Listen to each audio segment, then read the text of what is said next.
بسم اللہ الرحمن الرحیم۔ السلام علیکم سامعین ناظرین، میں عمران آپ کا میزبان حاضر ہوں داستان کربلا کا پارٹ 3 لے کر۔ امید ہے آپ سب خیریت سے ہوں گے۔ اگر آپ نے داستان کربلا پارٹ 1 اور 2 نہیں دیکھا ہے تو میں اس کا لنک اس ویڈیو کے ڈسکرپشن میں دے دوں گا، آپ جا کر کے وہ ویڈیو دیکھ لیجیے تاکہ آپ کو کربلا کا یہ بیان مکمل طور پر سمجھ میں آئے۔ تو چلیے شروع کرتے ہیں داستان کربلا پارٹ 3۔ اور اگر ابھی تک آپ نے میرے چینل کو سبسکرائب نہیں کیا ہے تو میرے چینل کو سبسکرائب کر لیجیے، اور ویڈیو اچھی لگے تو ویڈیو کو لائک کریے اور اس ویڈیو کو زیادہ سے زیادہ لوگوں میں شیئر کریے۔ روزانہ ایک ایک گھر پر دعوت ہے امام مسلم بن عقیل کو، ارے وہ چلنے تک نہیں دیتے، ان کے شہزادوں کو سواریاں بنا لیتے، ان کے شہزادوں کو اپنی سواریوں پر بٹھا لیتے، اپنے کندھوں کو سواری بنا دیتے، اس طرح کی محبت پیش کرتے رہے۔ اور پھر امام مسلم بن عقیل نے امام حسین کو خط لکھا کہ حالات بہت اچھے ہیں، کوفہ والے پورے ایک آواز ہو کر آپ کی خلافت کا اعلان کر رہے ہیں، آپ کو جلدی تشریف لانا چاہیے اور آپ کی خلافت کا اعلان ہونا چاہیے۔ امام مسلم بن عقیل نے خط لکھ کر بھیجا، جس کام کے لیے آپ کو بھیجا گیا تھا وہ کام تو آپ نے کیا، عینی گواہ بھی تھے، آنکھوں سے دیکھا ہوا حال بیان کر دیا۔ اب امام حسین کے پاس جب یہ خط آیا تو اب مجھے بتاؤ، مکہ والے جو صحابہ امام حسین کو روک رہے تھے مت جاؤ مت جاؤ، امام حسین نے کہا تمہارے مشورے پر میں اپنے بھائی کو بھیجا، میرے بھائی نے بھی وہی خبر دی جو کوفہ والے اپنے خطوں میں لکھ کر کے بھیج رہے تھے، میرے بھائی پر تو مجھے اعتماد ہے، انہوں نے جو دیکھا وہ سچ بتایا۔ یہ خط تو آیا لیکن یزید کے ہاں سے جو معاملات سنگ دل کے بدلے اس طرح کہ اس نے مروان بن حکم کو بلایا اور پوچھا کہ یہ اس فتنے کو کیسے ختم کریں، یہ بغاوت کو کیسے سرو کریں۔ تو اس نے مشورہ دیا کہ نعمان بن بشیر یہ کمزور دل آدمی ہے، نرم دل آدمی ہے، اس کو اتار دو، حالانکہ صحابی رسول تھے، کہا اس کو اتار دو۔ اور عبید اللہ ابن زیاد یہ ایک نہایتی ظالم قسم کا جلاد آدمی تھا، اس کی ماں کے متعلق ہی مشہور تھا کہ وہ زنا کرتی یا کرواتی رہی جس سے پیدا ہوا، اور اس کی ظلم کی داستانیں لوگوں میں مشہور تھیں۔ یہ بصرہ کا گورنر تھا۔ یزید نے فوراً لیٹر لکھ کر بھیجا کہ یہاں سے عبید اللہ بن زیاد سیدھے کوفہ جائے اور وہاں کے حالات کو اپنے ہاتھ میں کنٹرول کرے۔ عبید اللہ بن زیاد جیسے ہی یزید کا خط آیا وہ کوفہ نکلا۔ کوفہ جب گیا تو بھیس بدل کر کے آیا، چہرے پر نقاب ڈال کر کے مدینے کی طرف، مکہ کی طرف سے جو راستہ آتا ہے اس راستے سے کوفہ میں آیا، کیونکہ کوفہ والے روز اس انتظار میں تھے کہ حیدر کرار کے شہزادے امام حسین تشریف لانے والے، رسول اللہ کے بیٹے کوفہ میں آنے والے، روز انتظار میں تھے کیونکہ امام مسلم نے خط لکھ کر کے بھیج دیا ہے، اب وہ آنے والے۔ تو ابن زیاد یہی دھوکہ دیتے ہوئے اسی راستے سے آیا کہ کوفہ والے یہ سمجھیں کہ حسین ابن علی آئے، اور کوفہ والے وہی سمجھے، خوب نعرے لگائے مرحبا بک یا ابن رسول اللہ، اے رسول اللہ کے شہزادے مرحبا مرحبا، آپ آ گئے ہمارے کوفہ میں۔ یہ ظالم کچھ بھی نہیں جواب دیتا تھا، پردہ ڈالے ہوئے جلوس میں چلتا رہا اونٹنی پر بیٹھ کر، اور جب دارالخلافہ پہنچا یا گورنر ہاؤس پہنچا تو وہاں پہنچتے ہی گورنر ہاؤس میں اندر گیا، دروازہ بند کیا، چھت پر کھڑے ہو کر پھر خطبہ دیا اور کہا ہے لوگوں، یہ علی بن ابی طالب کا بیٹا حسین نہیں، میں عبید اللہ بن زیاد یزید کی طرف سے نیا گورنر بن کر آیا ہوں، نعمان بن بشیر کو معزول کیا جاتا ہے، آج سے کوفہ کے سارے معاملات میرے ہاتھ میں ہوں گے۔ کوفہ والے جو استقبال کرنے کے لیے آئے تھے ان کو سخت ترین خطبہ دیا، کہا ہے لوگوں سنو، جو سختی کرے گا اس کے ساتھ ہم سختی کریں گے، اور جو یزید کی بیعت کو انکار کرے گا ہم اس کو قتل کریں گے، باغیوں میں اس کا شمار ہوگا، اور جو کسی باغی کی حمایت کرے گا ہم اس کے ساتھ بھی سختی کا معاملہ کریں گے۔ اس کا پہلے ہی دن یہ جو خطبہ سنا لوگوں نے بہت ہی بیزاری کا اظہار کیا، برہمی کا اظہار کیا، لوگ چلے گئے۔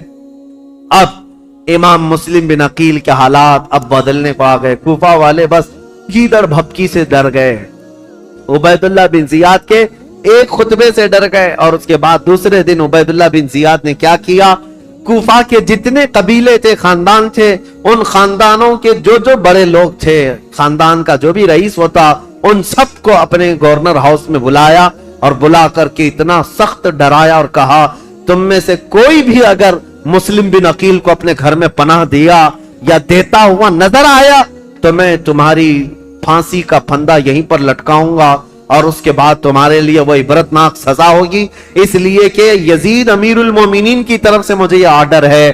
ایسے سخت احکامات دیا اور اس کے بعد کوفہ والوں کو ڈرایا یہ کہہ کر کے کہ یزید کی طرف سے 30,000 کی فوج آ رہی ہے جو کوفہ کی اینٹ سے اینٹ بجا دے گی۔